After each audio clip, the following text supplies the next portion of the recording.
नमस्कार साथियों, BM Sigma Academy YouTube channel में आपका स्वागत है। जैसे कि पिछले वीडियो में आपने पार्ट ऑफ स्पीच में नाउन को देखा, उसी कड़ी को आगे बढ़ाते हुए आज हम लोग वर्ब्स को देखेंगे। और कहीं ना कहीं इंग्लिश ग्रामर में वर्ब्स का बहुत ही इम्पॉर्टेंट रोल है, यानी कह सके तो 70-80% जो है वर्ब्स का ही रोल है इंग्लिश ग्रामर में। तो आइए इस वर्ब को आज हम लोग समझेंगे, क्योंकि वर्ब को समझना इसलिए ज़रूरी है क्योंकि सेंटेंस में एक वर्ब ही है जिसका फॉर्म चेंज होता है। यदि हम बोले नाउन के बारे में, तो नाउन का फॉर्म चेंज नहीं होता, वो सिंगुलर और प्लूरल बनाया जाता है। तो आइए आज हम लोग देखते हैं वर्ब्स के बारे में। जैसा कि आप देख पा रहे हैं, इसे किंग इन इंग्लिश यानी किंग कहा जाता है। तो आप समझ ही सकते हैं ये कितना इम्पोर्टेंट होगा। जैसा कि आप देख पा रहे हैं, वर्ब्स का हिंदी मीनिंग क्या होता है, तो क्रिया होता है। तो फर्स्ट ऑफ ऑल हम लोग देखेंगे व्हाट इज़ अ वर्ब, यानी कि वर्ब क्या होता है। तो a verb is a word, एक वर्ब जो है एक शब्द होता है। एक वर्ब क्या है, शब्द है यानी वर्ड है। That tells us what a subject does और इज, यानी कि क्रिया एक ऐसा शब्द है जो बताता है कि वाक्य में यानी कि सेंटेंस में कर्ता क्या कर रहा है, यानी सब्जेक्ट क्या कर रहा है या फिर क्या है, यानी सब्जेक्ट आपका क्या कर रहा है या फिर क्या है। इसका दूसरा से डिफिनेशन देखते हैं। A verb is a word that show an action और स्टेट्स। अब इसका मतलब क्या हुआ, तो यहाँ पे भी ये इंडिकेट कर रहा है कि एक वर्ब जो है वर्ड है। आप इतना समझ के चलिए कि वर्ब एक शब्द है यानी कि वर्ड है, जो क्या करता है, जो क्रिया को दिखाता हो या किसी सिचुएशन, यानी सिचुएशन मतलब किसी परिस्थिति को दिखाता हो। ओके, उम्मीद करते हैं आपको ये डेफिनेशन समझ में आया होगा। अब हम लोग बात करते हैं पूरे पार्ट्स ऑफ स्पीच में सिर्फ वर्ब ही है जिसका फॉर्म चेंज होता है। तो पहले भी मैंने बताया कि आप कह सकते हैं कि सर नाउन का भी तो फॉर्म चेंज होता है। जी नहीं, उसका फॉर्म चेंज नहीं होता, उसका प्लूरल और सिंगुलर बनाया जाता है। अब हम लोग देखेंगे इस वीडियो के माध्यम से किन किन टॉपिक को इस वीडियो में डिस्कस करेंगे। तो जैसा कि आप देख पा रहे हैं, पहला जो है आपका व्हाट इज़ वर्ब, यानी कि वर्ब का डिफिनेशन आपने देख लिया। सेकंड है आपका टाइप ऑफ वर्ब्स, यानी कि वर्ब्स कितने प्रकार के होते हैं। उसके बाद हम लोग देखेंगे ट्रांजिटिव एंड इनट्रांजिटिव वर्ब्स, बहुत ही इंपॉर्टेंट है। उसके बाद देखेंगे ऑक्सिलरी वर्ब। उसके बाद हम लोग रेगुलर और इरेगुलर वर्ब देखेंगे, ये मोस्ट इम्पॉर्टेंट है। तो इसको वीडियो के आखिरी में देखने को मिलेगा, तो अंत तक ज़रूर देखें। उसके बाद वर्ब्स के फॉर्म देखेंगे, रेगुलर और इरेगुलर। यदि आप समझ जा रहे हैं तो वर्ब्स के फॉर्म आप इजीली समझ पाएंगे। तो चलिए आगे देखते हैं। अब हम लोग वर्ब्स को दो कैटेगरी में बांट के देखेंगे। तो फर्स्ट है आपका एक्शन वर्ब्स, दूसरा है आपका स्टेट वर्ब्स। एक्शन वर्ब को ही डायनेमिक वर्ब भी कहा जाता है। जब एकेडमिक की बुक आप पढ़ेंगे तो वहाँ पे हो सकता है आपको डायनेमिक वर्ब भी देखने को मिले, तो घबराने की बात है नहीं। तो एक्शन वर्ब को ही डायनेमिक वर्ब कहा जाता है। उसी प्रकार से स्टेट वर्ब को स्टेटिव वर्ब्स भी बोला जाता है। अब देखेंगे इन दोनों में डिफरेंसेस क्या है। तो मेनली जो है एक्शन वर्ब या डायनेमिक वर्ब, इसमें आपको फिजिकल एक्टिविटी देखने को मिलेगा या कोई प्रोसेस होता हुआ दिखेगा आपको। वहीं पे अगर स्टेट वर्ब्स की बात करें या स्टेटिव वर्ब्स की बात करें, तो वहाँ पे सिर्फ और सिर्फ सिचुएशन दिखेगा आपको, यानी परिस्थितियाँ आपको देखने को मिलेगा। नॉन एक्शन, यानी इसमें कोई आपको फिजिकल एक्शन देखने को नहीं मिलेगा। आइए एग्जांपल से देखते हैं। जैसे कि आई गो टू स्कूल, मैं स्कूल जाता हूँ, यानी कि यहाँ पे फिजिकली कुछ ना कुछ एक्टिविटी हो रहा है, यानी कि हम एक जगह से दूसरे जगह जा रहे हैं, यानी कि कुछ ना कुछ एक्शन हो रहा है। लेकिन वहीं पे अगर हम स्टेट वर्ब्स यानी स्टेटिव वर्ब्स में अगर देखें, तो यहाँ पे कोई फिजिकल एक्टिविटीज़ देखने को नहीं मिलेगा। एग्जाम्पल में जैसे कि देख पा रहे हैं, आई हैव 3 पेन्स, मेरे पास 3 कलमें हैं। तो आप देख पा रहे हैं यहाँ पे कोई एक्टिविटी आपको नहीं दिख रहा है, बस इतना कहने को मिल रहा है कि मेरे पास 3 पेन्स हैं। ओके, तो ये डिफरेंसेस आप बारीकी से समझते जाएंगे और नोट डाउन भी करते जाएं। आगे देखते हैं और क्या डिफरेंसेस है। तो जैसा कि आप देख पा रहे हैं, can be used in ING form. ये जो एक्शन वर्ब या डायनेमिक वर्ब है इसमें आप आईएनजी फॉर्म का यूज़ कर सकते हैं, तो ये भी एक मेन डिफरेंसेज है। वहीं पे अगर स्टेट वर्ब्स की बात करें या स्टेटिव वर्ब्स की बात करें, यानी जहाँ पे आपको सिचुएशन दिखे, यानी कि कोई भी फिजिकल एक्टिविटी ना दिखे, तो उसमें उस सेंटेंस में आपको आईएनजी फॉर्म देखने को नहीं मिलेगा। आइए एग्जाम्पल के माध्यम से समझते हैं। जैसे कि एक्शन वर्ब में हमने क्या कहा, आईएनजी फॉर्म का यूज़ किया जाता है। तो एग्जाम्पल के माध्यम से देखें, I am going to school, मैं स्कूल जा रहा हूँ, मैं स्कूल जा रहा हूँ, यानी गोइंग। यहाँ पे आप देख पा रहे हैं ये जो आपका वर्ब है, इस वर्ब में आईएनजी लगा हुआ है, यानी कि आपका ये क्या है, आईएनजी फॉर्म है। ओके, वहीं पे यदि हम बात करें स्टेट वर्ब्स की, यानी कि सिचुएशन जहाँ पे हमें दिखता है, तो वहाँ पे आईएनजी फॉर्म नहीं होता। जैसे कि आई एम लाइकिंग मैंगो, गलत है, ये लाइकिंग नहीं हो सकता, यहाँ पे लाइकिंग नहीं हो सकता। चलिए अब आगे देखते हैं। तो फर्स्ट टॉपिक में आपने देखा व्हाट इज़ वर्ब, यानी वर्ब क्या है। वर्ब को दो कैटेगरी में बांट के देखे, एक्शन वर्ब और स्टेट वर्ब्स। उसी को एक्शन वर्ब को डायनेमिक वर्ब कहते हैं और स्टेट वर्ब को स्टेटिव वर्ब भी कहते हैं। डिफरेंसेस भी आपको समझ में आ गया होगा। अब हम लोग देखते हैं दूसरा टॉपिक, यानी कि दूसरा टॉपिक क्या था, टाइप ऑफ वर्ब्स, यानी कि वर्ब्स के प्रकार देखेंगे अब। तो मेनली जो है दो टाइप्स यहाँ पे दर्शाया गया है, हेल्पिंग वर्ब और दूसरा मेन वर्ब, जिसे हिंदी में सहायक क्रियावाची कहते हैं और मेन वर्ब को मुख्य क्रिया कहते हैं। अब यदि हम बात करें तो इंग्लिश ग्रामर में हेल्पिंग वर्ब आपका 16 है। ये बहुत इंपॉर्टेंट है, इसको आप ध्यान रखेंगे ताकि आपको याद करने में आसानी हो। अब यहीं पे यदि हम मेन वर्ब की बात करें तो मेन वर्ब जो है हज़ारों की संख्या में है। तो ये तो हेल्पिंग वर्ब आपका क्या है, सीमित है, यानी कि लिमिट में है, यानी 16 है। लेकिन मेन वर्ब आपका लिमिट नहीं, वो हज़ारों की संख्या में है। अब बात कर ले हेल्पिंग वर्ब यानी सहायक क्रिया, उसी को आप ऑक्सिलरी वर्ब भी कहते हैं। तो ये ध्यान रखेंगे, आप हेल्पिंग वर्ब बोलें या फिर ऑक्सिलरी वर्ब बोलें, दोनों ही क्या है, सेम है। उसी प्रकार से मेन वर्ब को मुख्य क्रिया कहते हैं हिंदी में, बट इसका दूसरा नाम क्या है, तो लेक्सिकल वर्ब। क्या याद रखेंगे, लेक्सिकल वर्ब। अब हम बात करते हैं हेल्प द मेन वर्ब। ये इसका मतलब क्या हुआ, ये जो सहायक क्रिया है नाम से ही डिनोट हो रहा है कि ये कहीं ना कहीं मेन वर्ब को हेल्प करता है। वहीं पे मेन वर्ब की यदि बात करें तो शो एक्शन एंड स्टेट, जो कि मैंने पहले भी बोला था, ये किसी न किसी क्रिया को दर्शाता है, यानी कार्य को दर्शाता है या फिर किसी सिचुएशन को दिखाता है। ओके, तो ये भी आपने समझ लिया कि हेल्पिंग वर्ब का क्या काम है और मेन वर्ब का क्या काम है। तो हेल्पिंग वर्ब मेन वर्ब को हेल्प करता है और मेन वर्ब जो है वो किसी न किसी क्रिया या फिर परिस्थिति को दर्शाता है। ओके, अब हम लोग बात करते हैं जैसे कि have no meaning on there on. यदि आपसे ये पूछे कि हेल्पिंग वर्ब जो होता है क्या उसका मीनिंग होता है, यानी कि वो सेंस देता है, तो आप कहेंगे जी नहीं, बिल्कुल नहीं देता।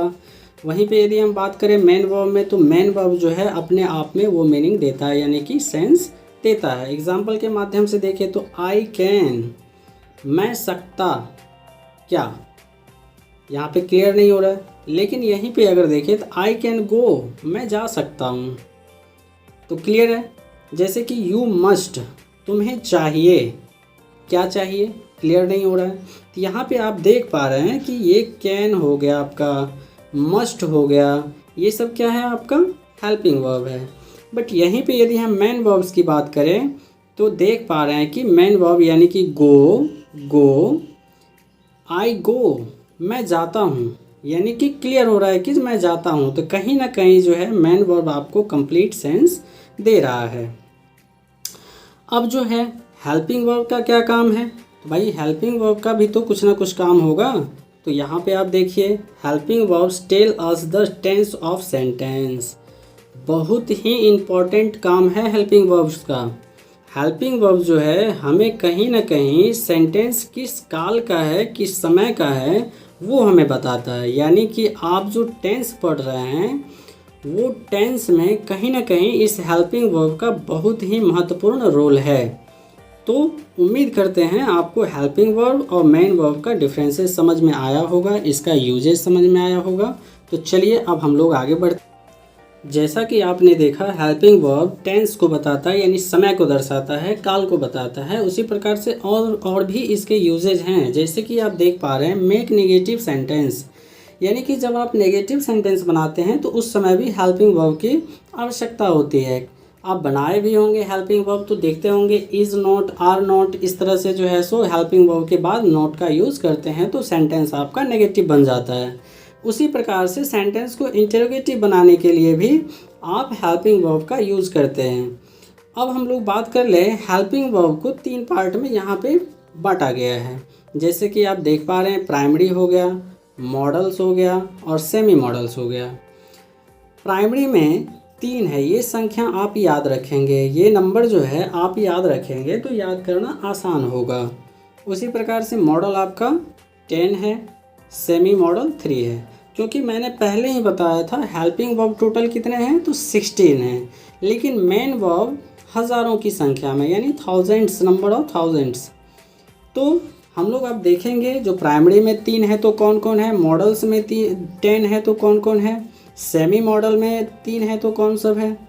तो प्राइमरी में बी, डू, हैव। उसी प्रकार से मॉडल में 10 देखेंगे, can, could, may, might, will, would, shall, should, must, ought to। तो ये आपका 10 क्या हो गया, मॉडल हो गया। उसी प्रकार से सेमी मॉडल की बात करें तो नीड, डेयर, यूज टू। कुछ केसेस में जो आपका हेल्पिंग वर्ब का प्राइमरी जो है बी, डू, हैव, उसे मेन वर्ब के तरह भी यूज़ किया जाता है, यानी कि मेन वर्ब के तौर पे भी उसको यूज़ किया जाता है। तो ये आप नोट डाउन कर लेंगे, याद रखेंगे। जो आपका बी, डू, हैव जो है वो मेन वर्ब के तौर पे भी यूज़ किया जाता है। इसी प्रकार से सेमी मॉडल्स की यदि बात करें तो semi models partially helping verb and partially main verb. जो आपका सेमी मॉडल्स है वो हेल्पिंग वर्ब की तरह भी रिएक्ट करता है और मेन वर्ब के तरह भी रिएक्ट करता है, यानी कि हेल्पिंग वर्ब के यूज़ में भी आ जाता है और मेन वर्ब के भी यूज़ में आ जाता है। तो ये आपने हेल्पिंग वर्ब का सारा डायग्राम देखा। अब हम लोग बात करते हैं मेन वर्ब में, और मेन वर्ब को भी यहाँ पे 2 कैटेगरी में बांटेंगे। जैसा कि आप देख पा रहे हैं ट्रांजिटिव और इनट्रांजिटिव। ओके, तो ट्रांजिटिव वर्ब हो गया और इनट्रांजिटिव वर्ब हो गया। ये मेन वर्ब का 2 पार्ट है। अब यहाँ पे ट्रांजिटिव वर्ब क्या होगा और इनट्रांजिटिव वर्ब क्या होगा, तो इतना सिंपली देखेंगे हम लोग, जो याद रखने की आवश्यकता ही नहीं होगी। जैसे कि take a direct object, simple. यदि सिंपल में आप याद रखना चाहते हैं तो ट्रांजिटिव वर्ब जो है वो ऑब्जेक्ट रखता है और इनट्रांजिटिव वर्ब जो है do not takes direct object, ये डायरेक्ट ऑब्जेक्ट नहीं रखता है। ओके, एग्जाम्पल के माध्यम से कुछ देखते हैं। एग्जाम्पल है ही किल्ड अ डियर, यानी कि यदि हम बोले ही किल्ड, उसने मारा या वह मारा, तो वह मारा, क्या मारा, तो ये जो है डायरेक्ट ऑब्जेक्ट जो है इस पे डिपेंड करता है, इस चीज़ को दर्शाता है कि वह एक हिरन मारा। ओके, उसी प्रकार से यदि हम देखें दूसरा एग्जाम्पल तो आई सॉ, मैंने देखा, मैंने देखा, व्हाट, क्या देखा, तो यहाँ पे एलिफेंट, एन एलिफेंट, यानी कि मैंने एक हाथी देखा। उसी प्रकार से यदि हम बात करें इनट्रांजिटिव में, तो इनट्रांजिटिव में आप जानते हैं कि ये डायरेक्ट ऑब्जेक्ट नहीं रखता। ही डाइड, वह मर गया। उसी प्रकार से यदि हम दूसरा देखें तो ही हैज़ अराइव्ड, वह आ गया। यानी कि यहाँ पे देख रहे हैं कि इसे जो है डायरेक्ट ऑब्जेक्ट की आवश्यकता नहीं है, फिर भी ये सेंटेंस कंप्लीट है, यानी कि कंप्लीट सेंस दे रहा है। वहीं पे ट्रांजिटिव में हम देख रहे थे जी यदि हम डायरेक्ट ऑब्जेक्ट नहीं रखते हैं तो सेंटेंस का सही सेंस नहीं आएगा, यानी कि ही किल्ड, वह मारा। अब क्या मारा ये क्लियर नहीं हो रहा है, तो कहीं ना कहीं डायरेक्ट ऑब्जेक्ट की आवश्यकता हो रही है। किसमें? तो ट्रांजिटिव में। और इन ट्रांजिटिव में किसी भी डायरेक्ट ऑब्जेक्ट की आवश्यकता नहीं है। तो उम्मीद करते हैं ये आपको ट्रांजिटिव और इंट्रांजिटिव समझ में आया होगा। चलिए एक बार और रिकॉल कर लेते हैं। ट्रांजिटिव क्या है? तो इसमें डायरेक्ट ऑब्जेक्ट रहेगा, आवश्यकता होती है सेंटेंस में। इंट्रांजिटिव में डायरेक्ट ऑब्जेक्ट की कोई आवश्यकता नहीं है, फिर भी सेंटेंस आपका कंप्लीट सेंस देगा। अब कुछ वर्ड्स ऐसे हैं जो ट्रांजिटिव भी हैं और इंट्रांजिटिव भी हैं, तो आइए देखते हैं। जैसे कि स्पीक, स्पीक जो है आपका ट्रांजिटिव वर्ब ही है और इंट्रांजिटिव वर्ब भी है।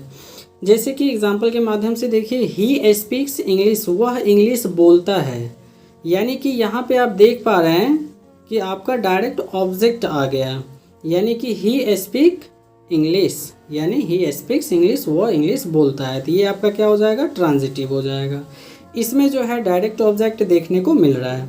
वहीं पे यदि हम बात करें ही स्पीक्स या ही स्पीक्स फास्ट, यानी कि वो तेज बोलता है या फिर वह बोलता है, तो यहाँ पे भी जो है सो इंट्रांजिटिव वर्ब्स के रूप में ये स्पीक्स वर्क कर रहा है, यानी कि कंप्लीट सेंस दे रहा है।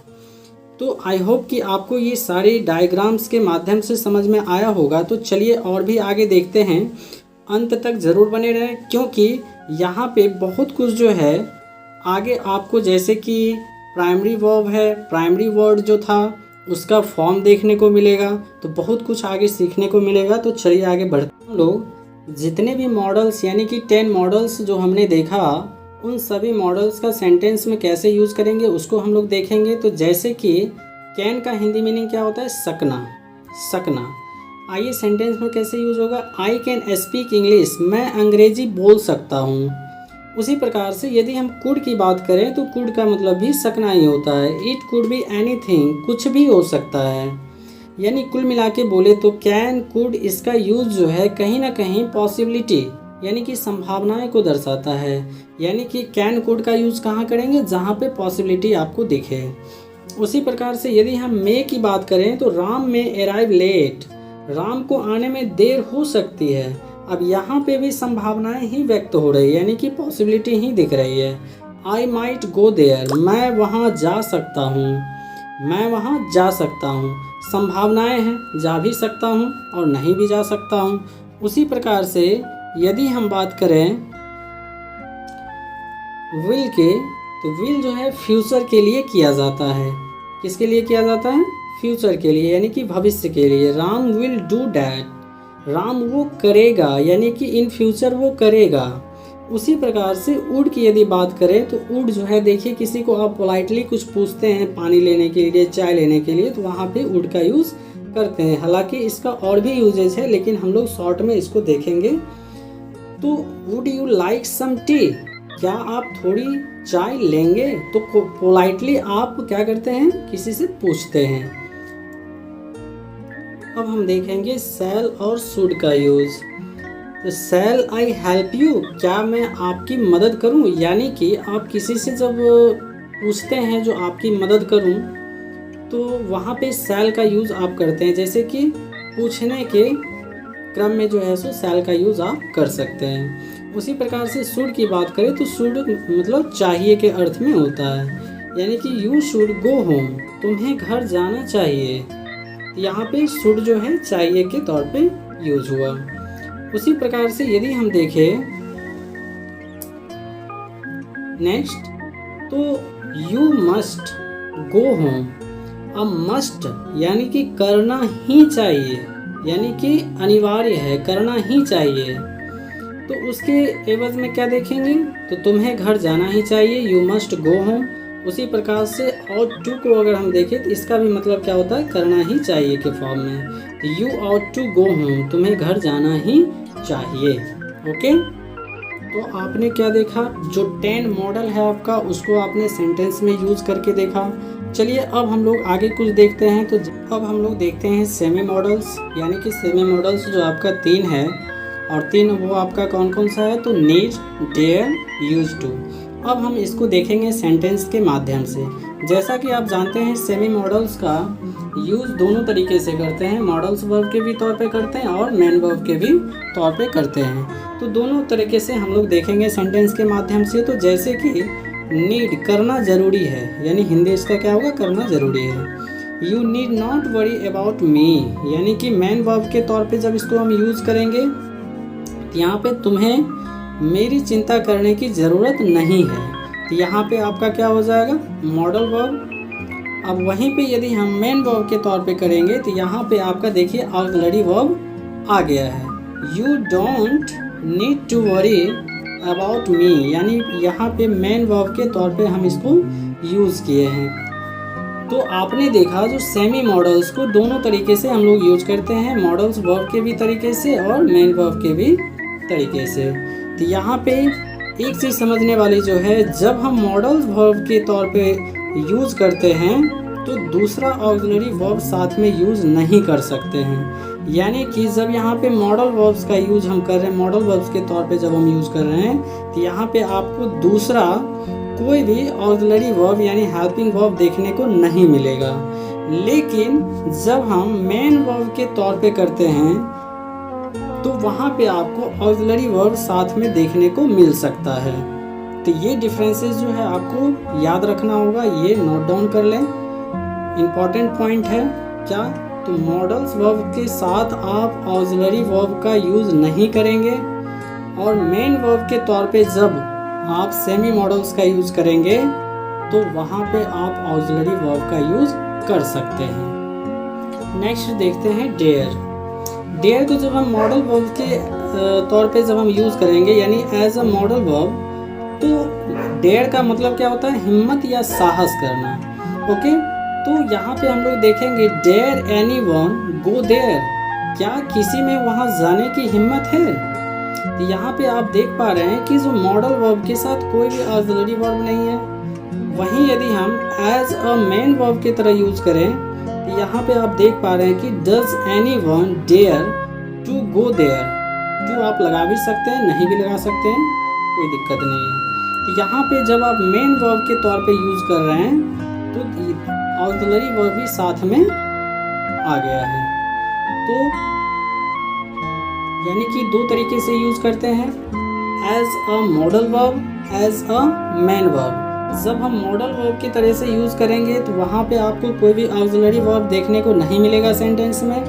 वहीं यदि मेन वर्ब के तौर पे यदि यूज करते हैं तो आपको साथ में ऑक्सिलरी वर्ब देखने को मिलेगा। तो आइए अब हम आखिरी देखते हैं यूज टू का use. I use to like coffee, मुझे कॉफ़ी पसंद हुआ करता था, यानी कि पास्ट में, यानी कि किसी पास्ट में जो आदत आपकी हुआ करता था, यानी कि कुछ बिहेवियर, कुछ आदतें जो पास्ट में हुआ करता था उसको रिप्रेजेंट करने के लिए आप यूज टू का यूज़ करते हैं। जैसे कि I am use to coffee, मुझे कॉफ़ी की आदत है, यानी इसकी क्या है, आदत है। तो इस तरह के सेंटेंस बनाने के लिए आप यूज टू का यूज़ कर सकते हैं। तो अभी तक आपने इस वीडियो में वर्ब क्या होता है, वर्ब्स के कितने टाइप होते हैं, transitive verb, intransitive verbs, auxiliary verb जिसे आप हेल्पिंग वर्ब भी कहते हैं, ये सारी चीज़ें, ये सारी टॉपिक्स आपने अभी तक देखा। उम्मीद करते हैं आपको समझ में भी आया होगा। अब जो आगे हम लोग देखेंगे बहुत ही इम्पॉर्टेंट टॉपिक है, जो कि आपका है रेगुलर और इरेगुलर वर्ब्स, यानी रेगुलर एंड इरेगुलर वर्ब्स। आइए देखते हैं रेगुलर और इरेगुलर वर्ब्स क्या होता है। बहुत ही इजी तरीके से देखते हैं रेगुलर वर्ब क्या होता है और इरेगुलर वर्ब क्या होता है। याद रखने की कोई आवश्यकता नहीं, आप अभी ही इस चीज़ को आप सीख जाएंगे रेगुलर और इरेगुलर वर्ब होता क्या है। यदि वर्ब के सेकेंड और थर्ड फॉर्म के एंड में ईडी लगा हो, क्या लगा हो, सेकेंड और थर्ड फॉर्म में ईडी लगा हो, तो वो आपका रेगुलर वर्ब होगा।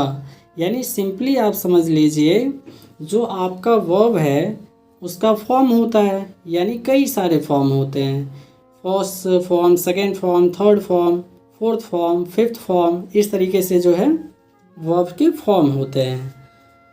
तो उसमें जो सेकेंड और थर्ड फॉर्म है आपका, उसके आखिरी में यदि ईडी लगा हुआ है तो वो आपका रेगुलर वर्ब होगा। यानी आसान है पहचानना, किसी भी वर्ब के लास्ट में ईडी लगा हो, किसी भी वर्ब के लास्ट में ईडी लगा हो तो वो आपका रेगुलर वर्ब होगा।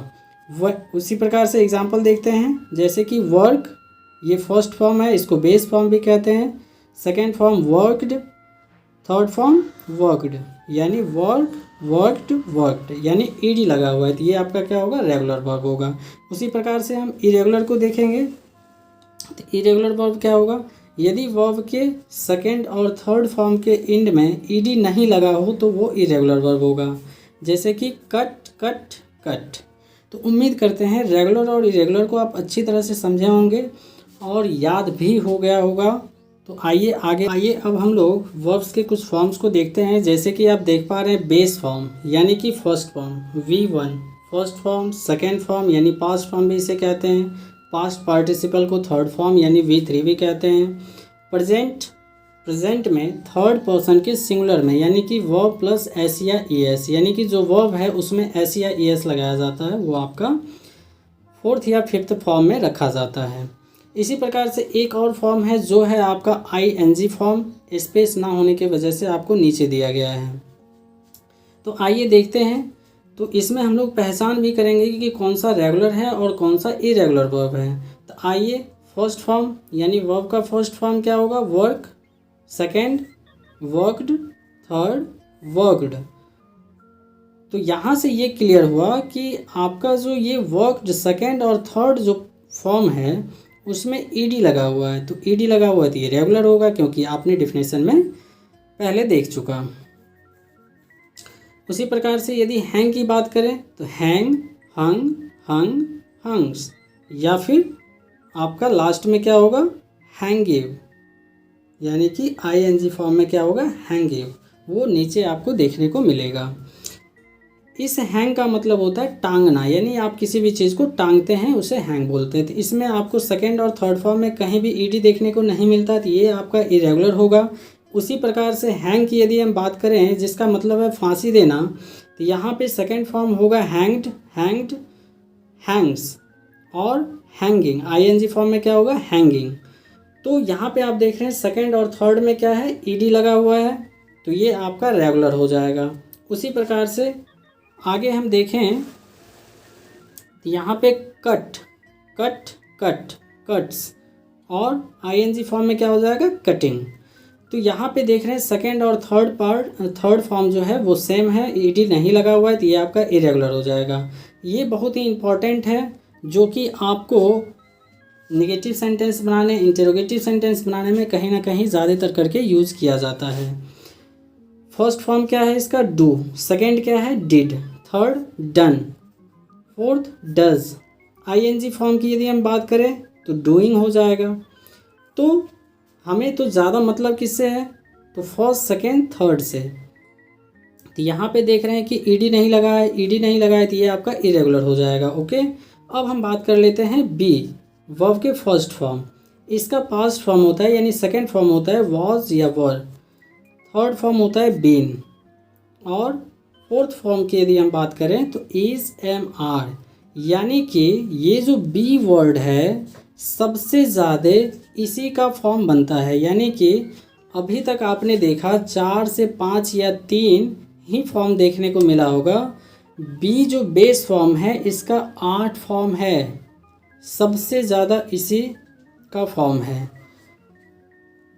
उसी प्रकार से हैव, ये आपका बेस फॉर्म है।